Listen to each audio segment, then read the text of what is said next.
This is the Adhan. It's time to pray. Time to pray to God, the Creator.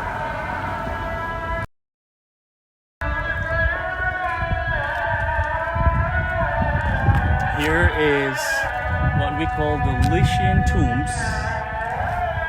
These are tombs that date back to thousands of years ago. Well, specifically 1,000 year BC, before Christ, 1,000 year, and this civilization is called, there's not much known about them, but they're called the Lycians, or in Greek, Lycians, and it's the Greek who called them Lycians or Lycians when they took over this part of the world. But before that, they called themselves something else.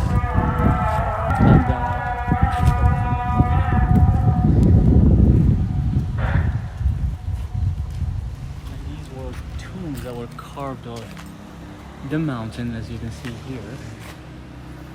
And the civilization that used to live here. And these were tombs of the rich people who could afford to build these tombs. But the mysterious part about let's go up.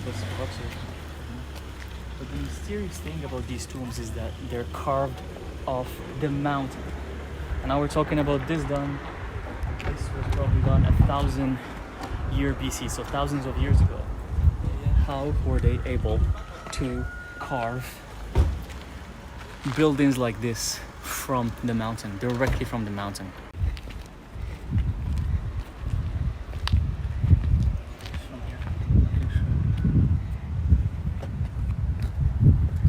So as you can see, this tomb, it's like the biggest one. The other one's over there. Oh, that's the biggest one. That's one of the big ones, and that's the biggest one we're gonna show you just now. It's right there. And so these tombs were for rich people, for the rich Lycians, that civilization that existed before, and they were the ones who were able to afford buildings like this. And the biggest one over there is of King Amyntas, right? Mm-hmm.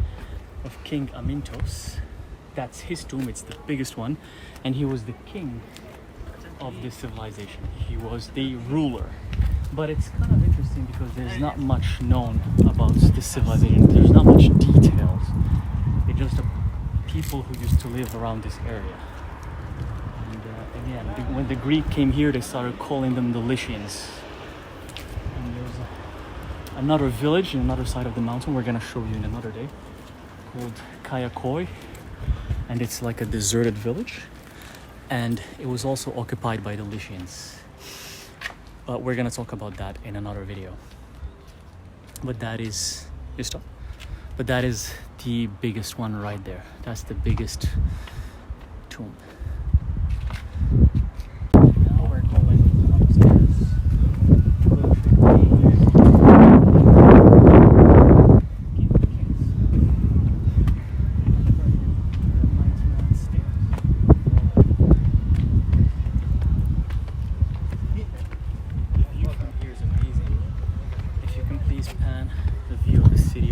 Here. What's beautiful about the city is that it has mountains and it has the Mediterranean at the same time, and it just gives it this amazing feel.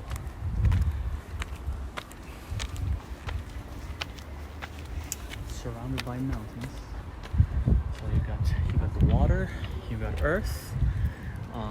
The weather is always beautiful, and we love it so much. Look at that other tomb right there at the side. It's a huge one too. It must have belonged to another rich person. But let's go. 199 stairs. This is amazing. But it's actually not a lot, especially if you're active and you walk a lot every day and you run. This is a piece of cake, because some people on blogs were writing that, oh, it's 199 stairs, you're gonna get out of breath. No. Before getting here, we walked for 30 minutes or 40 minutes, and then we're fine. So don't worry about it. If you're healthy, you can do this. But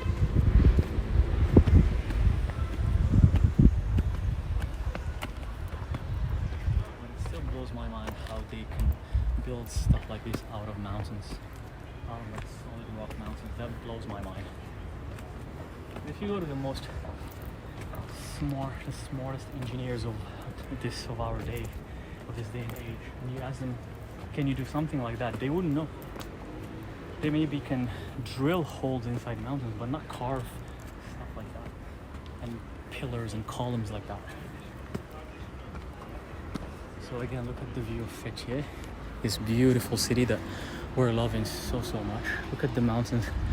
Surrounded by the mountains, it grounds the whole city. It seriously has an amazing grounding, such a grounding vibe. Like, it makes you feel grounded, and the water is right there too. You can go for an amazing swim. Also, the beach of Old Denise is nearby, one of the best beaches in the world, and that is the tomb of King Amyntas, the biggest one, and we're going to see it.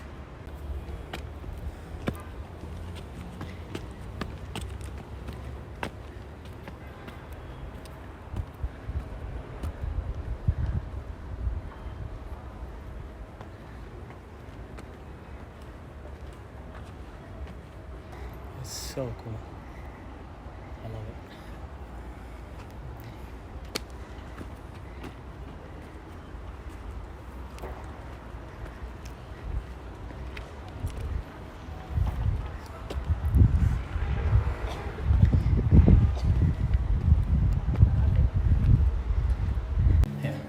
So we're inside the tomb of the King Amyntas. Look at the echo.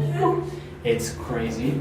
And it looks like this is where people were lying down. Looks like there's a spot for 3 people. There's one person here, and one here, as if this is the pillow. And people say it's kind of haunted, but spirits will only haunt you if you try to harm them. But I don't know, like, I mean, people are scared to come here. There's nothing to be scared of.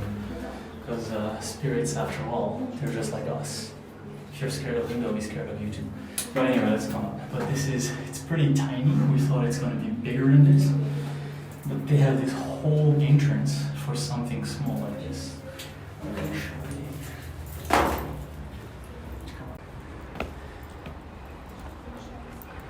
So this is the tomb of King Amyntas, like the biggest one. This is like the entrance. The pillars are massive, they're huge. That's the view of the city. So I guess during his death, he can enjoy an amazing view after he becomes a spirit. He can enjoy this amazing view, and then you got this massive thing. One of the pillars over there is starting to almost, it's been destructed, or the structure is almost losing its stability, as you can see. I don't know if that's really dangerous, or if it's gonna change up anything, because it's still part of the mountain. And that's really, I think it's really fascinating. I'll show it to you guys after these people leave, because they're just seeing it there. It's about the door, and which makes me wonder if they were really tombs. If you can come with me here, I want to show you something very interesting.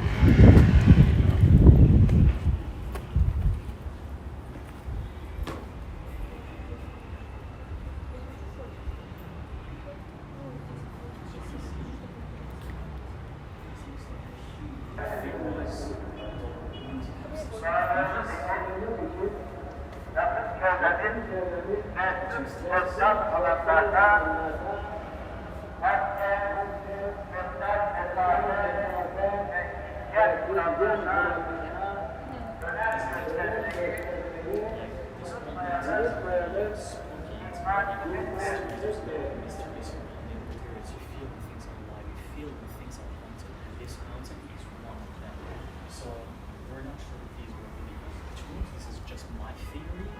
I believe there are entrances to the underworld, but that's just what I think. But it's still fascinating. It's amazing. But